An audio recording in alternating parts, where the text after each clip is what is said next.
And it's great to be here with you today for our weekly teacher meetup. And I do this every Tuesday, my time, 8 a.m., which is Monday evenings if you're in the United States or Europe. And it's always great to connect with you guys and have some comments come through, people saying hello, asking questions. So feel free to do that wherever you're watching this. This is streamed live on both YouTube and into our Piano Teachers with Beginner and Intermediate Students Facebook group. So if you're watching over there, let me know. And if you're watching on YouTube, let me know over there too. I can't necessarily see the names of people. I can see how many people are with us, but I can't see your name. So just let me know your name when you leave a comment if you'd like me to respond to you more personally. Anyway, with that, I thought today we might explore one of my favorite downloads. This was one that I created a few years back. It's called Easy Chord Progressions to Inspire Creativity. The whole point of this booklet is just to give you some chord progressions that you can use with your students that aren't the standard pop chord progressions, the 1, 6, 5, 4 and all of those ones. And they look like this. So it's no notation. It's purely chord progressions, either 4 chord or later on we've got some 8 chord progressions and then some longer ones. And they're in all different styles of chords. So we've got sort of jazz chords, we've got more pop kind of chords, and we've got more just standard chords, and they get progressively more complex later on. So they start out with very few slash chords, and we add some slash chords, we might add some sevenths and things like that later on. So I thought I might actually play through some of these with you and explore how I would go about teaching them and why and when I would perhaps use this in my teaching. So let me head over to the piano now. I'll see if I can do it without getting completely caught up in my cables. Oh, g'day Michael, good to see you over on Facebook. Thanks for joining me today. I should put a link in. I'll put a link in the chat. I don't think this will come through on Facebook, but Michael, maybe if you could type the link for this download, topmusic.co/easy is where you can grab this free download. If you're not one of our members, it's just over on our main website. And let me play through some of these for you. And I think I've got my on-screen piano, so let me turn that on as well. There we go. Might make things a little bit easier to see. Okay, so, and feel free to ask any questions as we go. Let's have a look at some of these first chord progressions. Now, any time you're playing a chord progression with a student, you're going to need to give it some style or some rhythm or something. Otherwise, it's going to sound very boring. So this first chord progression is C, B flat, F, and C. Now, if I just played it like that, that would be really boring. So we need to obviously give it a sense of rhythm and pulse. And the simplest way to do that is in 4/4, just 4 chords in the right hand and a single note or octaves in the left hand.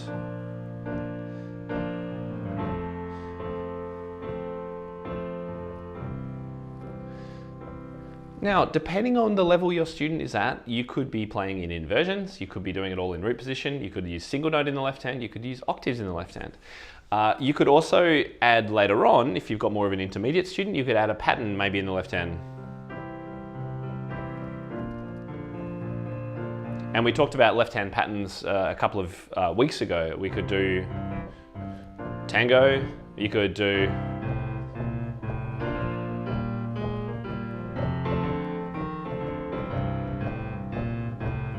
you can just see the number of different feelings you can get from just a couple of different left-hand patterns.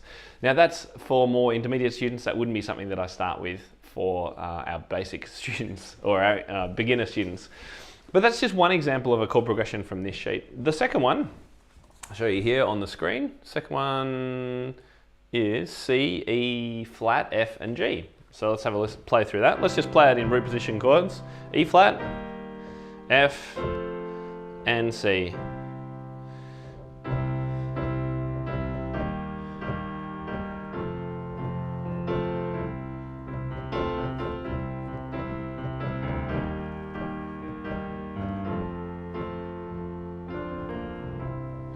So students, when they become more comfortable with these, you can add some more groove and style and things like that to them.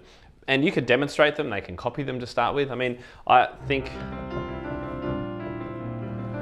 I've learned a lot of the tricks of how I play, and I think jazz musos do this too, from just watching and listening to other people and trying to play what they do, and you kind of absorb those ideas. So I was just going to say back to the first chord progression, C, B flat, F and C, C, B flat, F, and you could walk down to F and here. And that's something that it's just a little riff hook that I've learned over time. And I know that if I'm going from a C, if I'm going from a 4 to a 1 in whatever key, I can go and it will sound really nice. Just as I know that that sounds really nice. So these kind of little hook ideas you can give to students over time and they can just build up this as a bit of a repertoire. It's the same with the left-hand patterns too.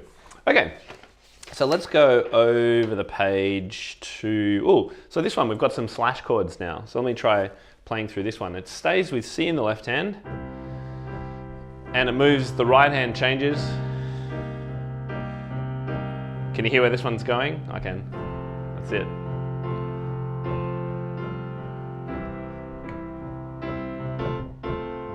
And that's another little hook, going to from the 1 to the 4 and then back again. Now we could also do this in the 3/4 time, I guess.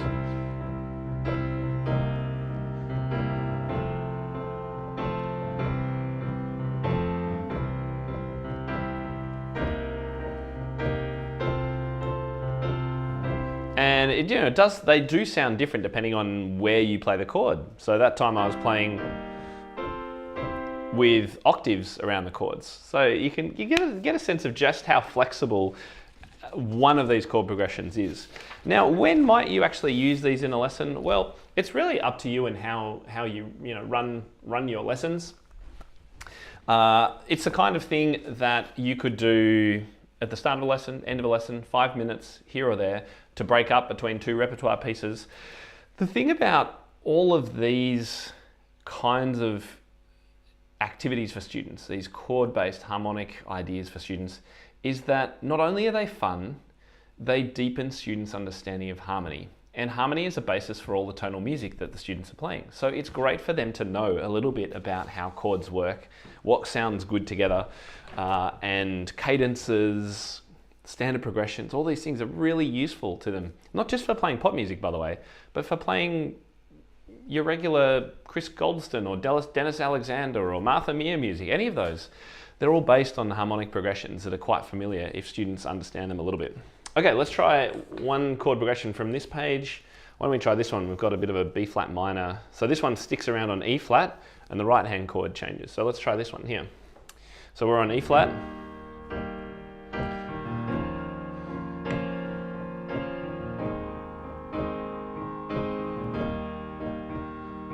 I'll do it again.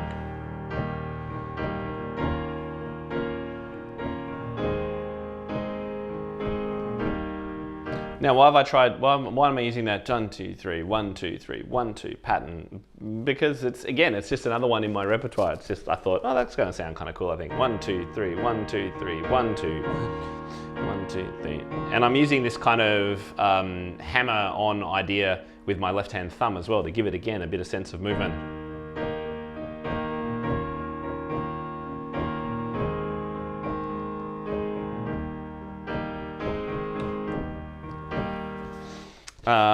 All right, we'll do maybe pick one more and then we'll talk about where else you could go with these chord progressions. So here's another set. So we've done quite a few of these ones where the left hand stays the same and the right hand changes with slash chords. So those two are quite similar. What about this one? So this one we've got, can you see this on the screen? Yep. So we're in E minor and then finishing on a B major. So E minor on D, E minor on C, and then to B.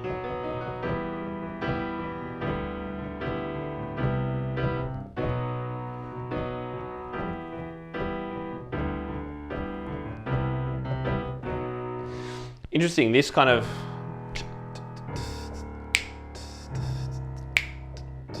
this descending bass line is actually something that I also speak about in my creativity Kickstarters. This is another one of my downloads, and I might talk about these in a future week. Let me see if I can find it all about descending bass lines, because that's another great compositional and creativity idea for students too.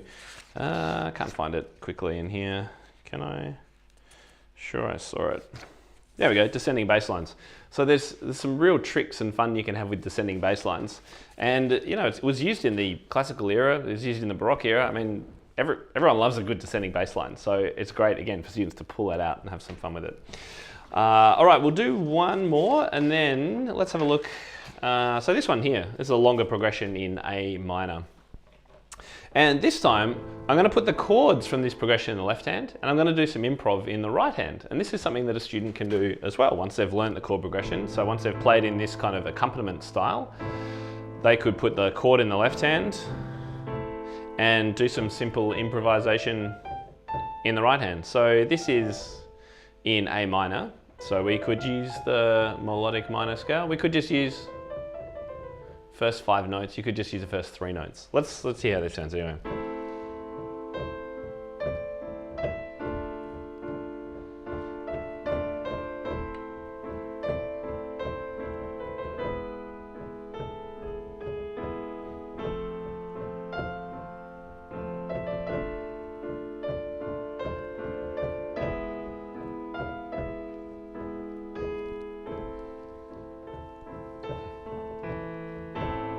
And if you were a teacher, you could play along with this in the right, lower on the piano or on another piano. You could be doing this while they're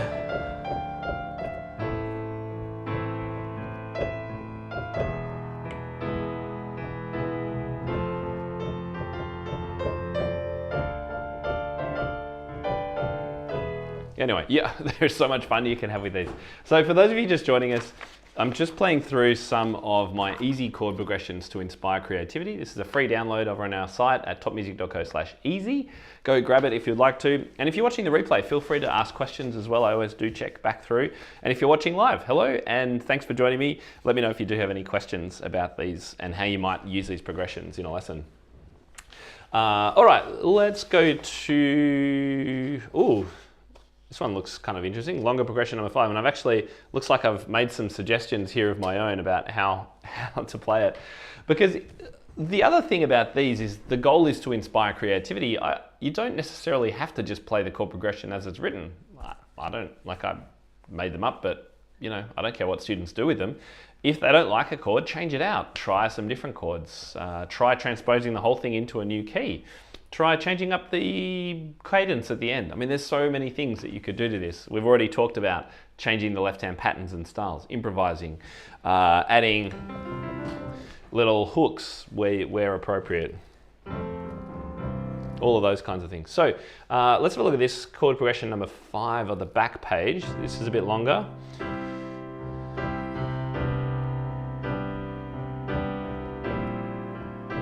I can hear where this is going.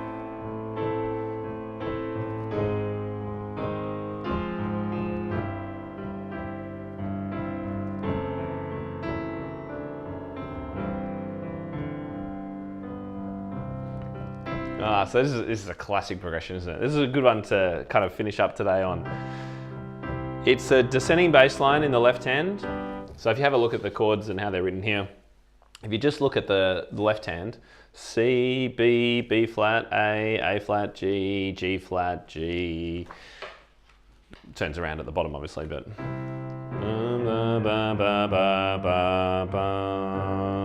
So let's play it again, here we go.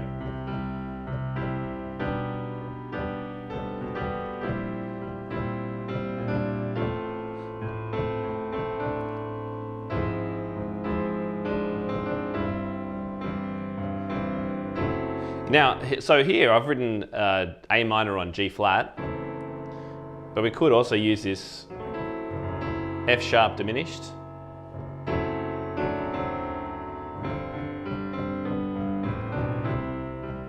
This walk up.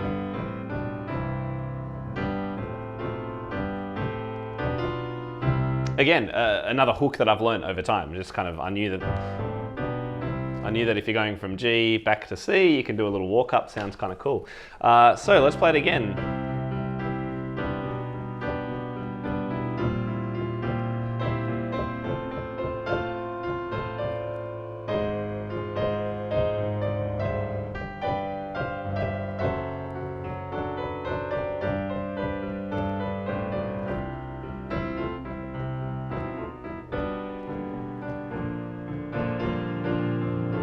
Now I'm kind of changing the chords a little bit.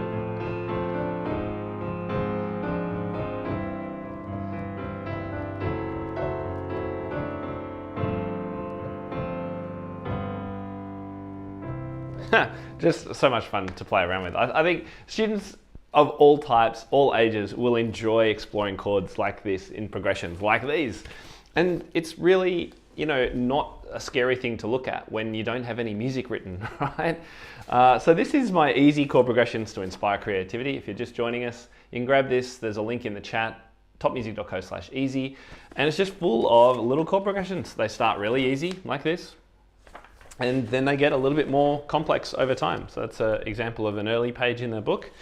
And then later on, yeah, they get a little bit longer and we add more slash chords. I think there's a kind of bluesy one. Yeah, maybe this one here. Let me just try this one as well. I think this one's more of a kind of jazz progression. I'll hold it up to the overhead camera. All the jazz musicians out there are going, oh yeah, that sounds like, in my head, it's jazzy. So what do we got? B flat major 7 on C.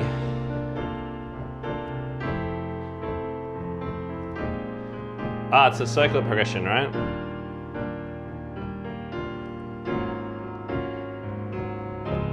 Oh, listen to that. Such a cool chord progression. And then what have we got?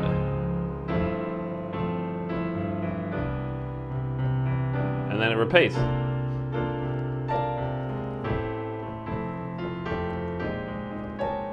Sorry. Oh yeah, anyway, cool chord. I like this chord too. Not that that's in there, but another one of my favorite chords.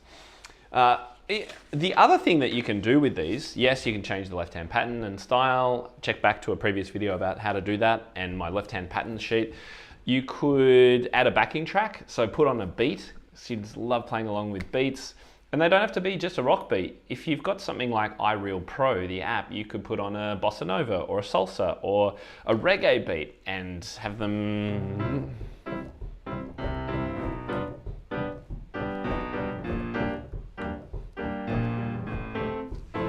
playing a bit of a reggae. The other thing that you could do, if you have an instrument that has different sounds, change to a string sound. Play these chord progressions cinematically on strings. I wonder if I could quickly find them. I generally I use mainly when I'm playing on this piano, I tend to use the pianos. I use it as a piano. Wait a second. Oh wait, no, sound, there we go. So we could go to, what's this? No, it's kind of more of an organ. Harpsichord, no thanks. There we go, strings. Slow strings. So,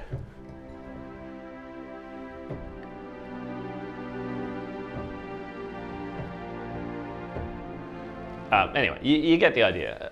Oftentimes I think we forget just how capable digital instruments are.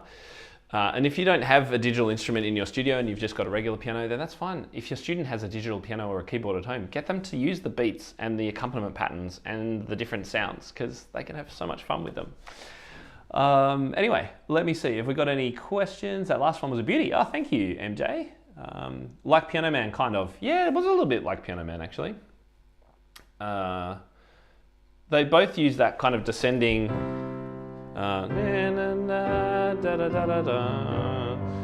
Yeah, it's a little less chromatic, Piano Man, compared to that last one.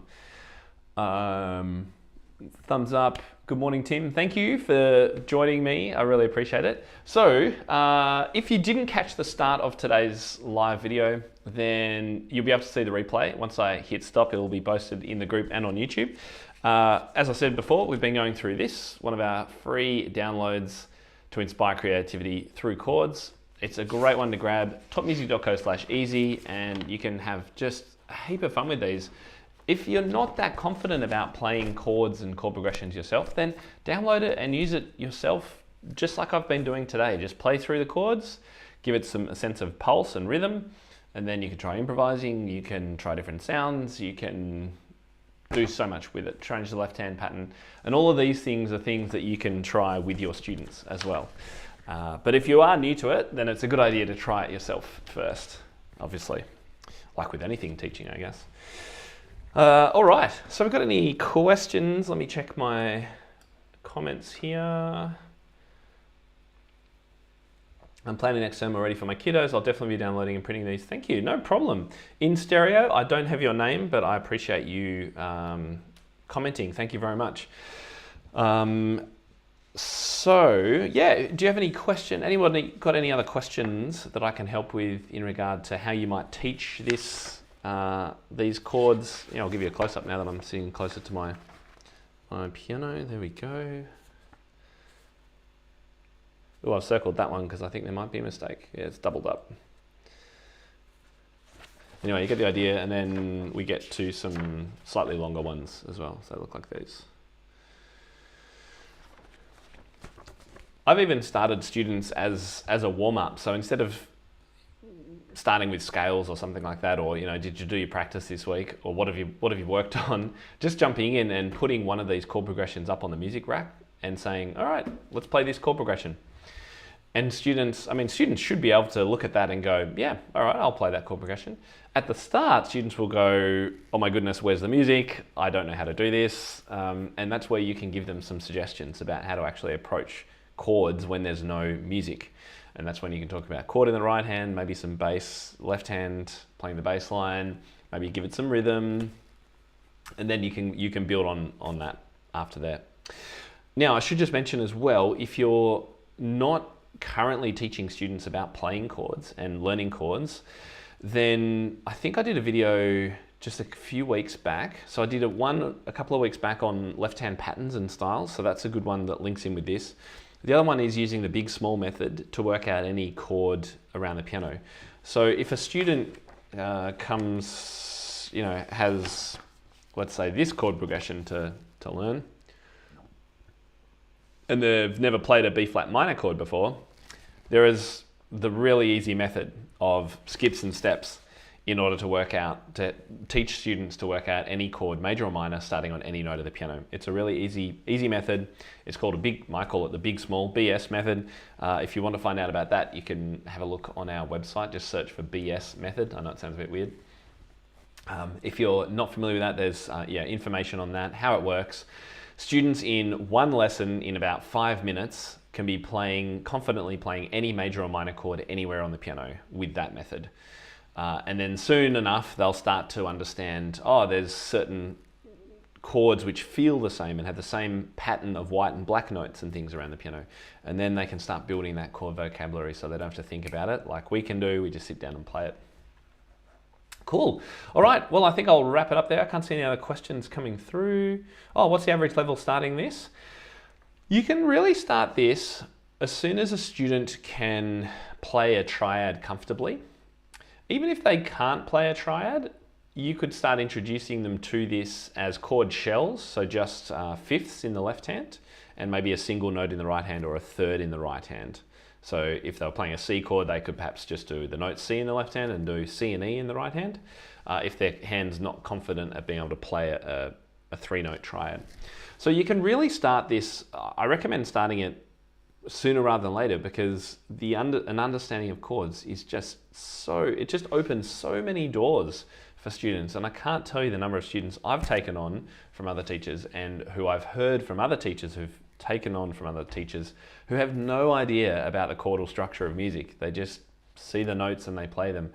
It's so much easier to read music if you understand chords and harmony. And that's what skills like this, exercises like this, actually give the students. And that's why I'm so passionate about how this isn't just a bit of fun at the end of a lesson. This is super critical. This is as critical as most of the things we do in lessons, because it builds skills that will impact reading, scales, arpeggios, every aspect of the music that they're learning. So I hope that's helpful.